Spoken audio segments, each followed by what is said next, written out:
Once upon a time in a quiet village lived a kind old wood carver named Geppetto who dreamed of having a son. One day he carved a wooden puppet and named him Pinocchio. That night he wished upon a star for Pinocchio to become a real boy. As he slept, a beautiful blue fairy appeared and granted his wish by bringing Pinocchio to life. Pinocchio could move and talk, but he was still made of wood. The fairy told him he could become a real boy if he was brave, truthful, and unselfish. She gave him a talking cricket named Jiminy to help guide him. Geppetto was overjoyed to find Pinocchio alive and dancing around. The next morning, Geppetto sent Pinocchio to school like a real boy. But on the way, Pinocchio met two sly strangers, a fox and a cat.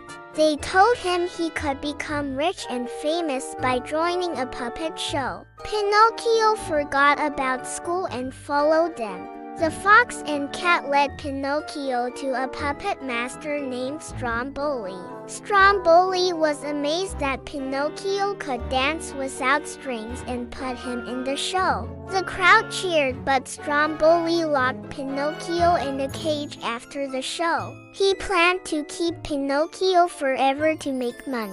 Jiminy Cricket tried to help Pinocchio escape, but the cage was locked tight. Just then the blue fairy appeared and asked Pinocchio why he didn't go to school. Pinocchio lied and said he did and his nose grew long. The fairy explained that lies make his nose grow. Feeling sorry for lying, Pinocchio told the truth. The fairy forgave him and set him free but reminded him to be honest. Pinocchio promised to do better and left with Jiminy to find his way home. But on the road, they met the fox and cat again.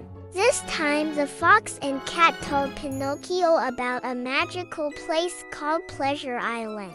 They said he could have all the fun he wanted. There was no rules. Pinocchio was curious and followed them once more. Jiminy tried to warn him, but Pinocchio didn't listen. On Pleasure Island, Pinocchio played all day with other boys. They broke things, played rough, and laughed loudly. But strange things began to happen at night. One by one, the boys began turning into donkeys. Pinocchio grew long ears and a tail and realized he had made a big mistake. Jiminy helped him escape from the island before he turned into a full donkey. They hurried back to Geppetto's house, but it was empty.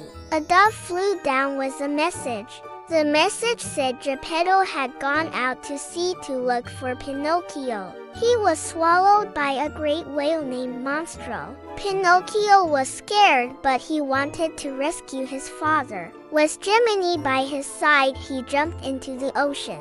Pinocchio swam far and wide looking for Monstro. At last, he saw the huge whale and swam straight into its mouth. Inside the whale's belly, he found Geppetto sitting by a tiny fire. They hugged each other happily.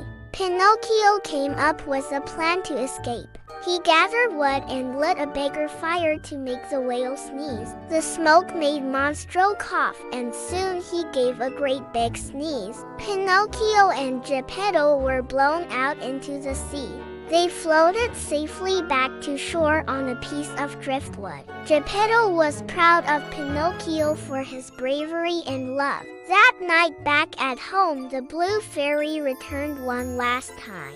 She saw that Pinocchio had proven himself to be good and kind. With a wave of her wand, she turned him into a real boy. Pinocchio's wooden body changed to soft, warm skin. Geppetto cried with joy and hugged his son tight. Jiminy smiled knowing his job was done.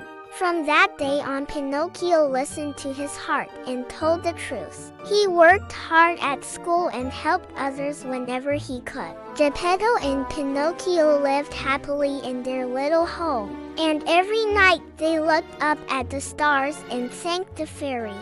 Pinocchio never forgot the lessons he learned on his journey. He remembered that lies can lead to trouble and honesty brings happiness. Jiminy stayed with him as a faithful friend and guide. Together they shared many joyful days. Pinocchio loved being a real boy and never wished to be anything else. He ran, played, laughed, and grew like any other child. Geppetto made toys while Pinocchio read books and helped around the house. Their days were simple and full of love. Sometimes Pinocchio would tell his story to other children. He told them about the dangers of following bad friends. He reminded them to listen to their conscience and do what's right.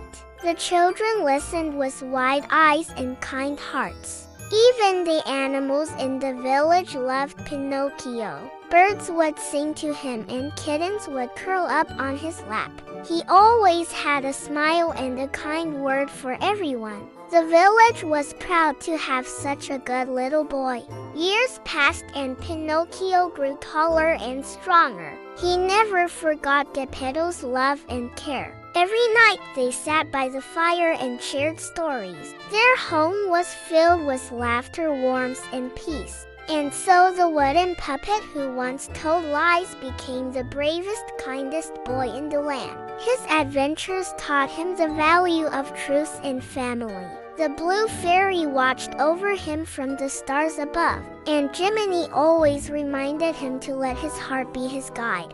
And that is the story of Pinocchio the puppet who became a real boy. May it remind you to always be truthful, brave, and unselfish. Good night, little one. May your dreams be full of wonder. The end.